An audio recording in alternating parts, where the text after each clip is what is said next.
So today we're going to talk about Sir Isaac Newton and his 3 laws of motion.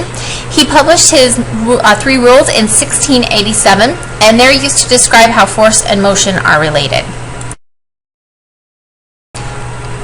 So the first law says that an object at rest stays at rest unless acted upon by an outside force. So we'll see in our video clip here in just a little bit that we have a ball that is at rest, and it's going to remain that way unless it's acted upon by an outside force. In this case, the outside force is my hand pushing the baseball.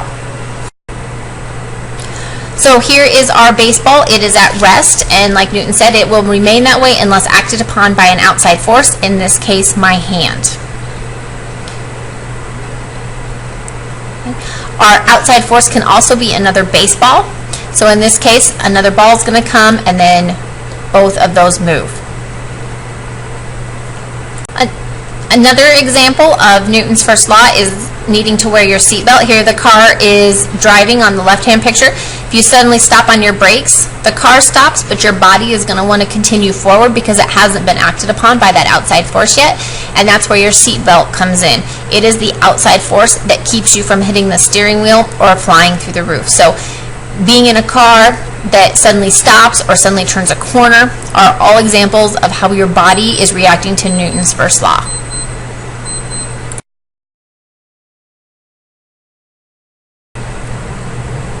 Newton's second law says that acceleration is produced when a force acts on a mass.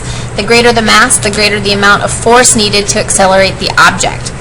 We can see this by the equation F equals ma, and we're actually going to take it over to the whiteboard so that we can do some math, and I'll show you how to use that equation. Alright, so once again, Newton's second law says that the acceleration of an object depends on the mass. So we can look at our equation where force is going to equal mass times acceleration. Now, we have a new unit that we're going to be talking about, because if we look at our units, we have our mass as being in kilograms, and acceleration was in meters per second squared. And so our force now is in a new unit called a Newton, in honor of Sir Isaac Newton. So whenever we talk about force, we're actually going to be talking about newtons, and that's a kilogram meters per second squared. So let's go through a couple of examples. If we're looking at trying to figure out how much acceleration something is going to have, my force equals ma. If I'm solving for a, if I do my triangle like we've been doing, so force is going to equal ma, so therefore my acceleration is my force divided by my mass. So I have a person sitting in a chair. It's my little roller chair that's kind of like at my desk. Here's my person.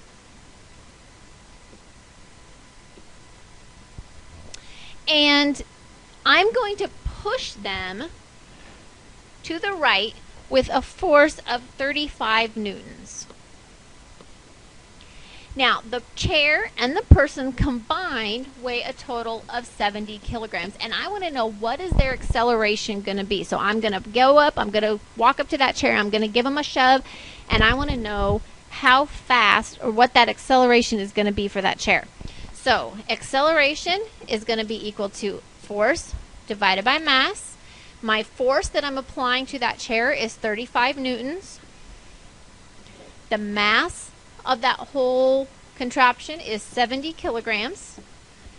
And so that is going to leave me with an acceleration of 0.5 meters per second squared. So if I go up to this chair with this person sitting in it and I push them with 35 newtons worth of force, that chair is going to accelerate 0.5 meters per second squared. Okay. Let's do another quick example here. I want to know how much force is going to be exerted. So I want to know how much force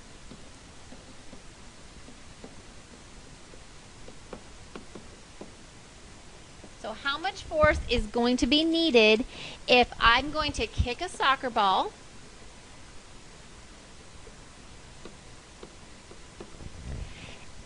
that is going to weigh 2 kilograms, and I'm going to kick it so that it has an acceleration of 5 meters per second squared. So once again, I want to know how much force is going to be exerted if I kick a soccer ball weighing 2 kilograms so that its acceleration is 5 meters per second squared. So once again, here's my person. They are kicking this soccer ball. They are going to be kicking it this way. They are going to, the soccer ball weighs 2 kilograms and the ball is going to travel across the ground at 5 meters per second squared. So how much force do I have to apply to that soccer ball to get that to happen? So once again, force is going to be equal to mass times acceleration. So in this case, I have 2 kilograms.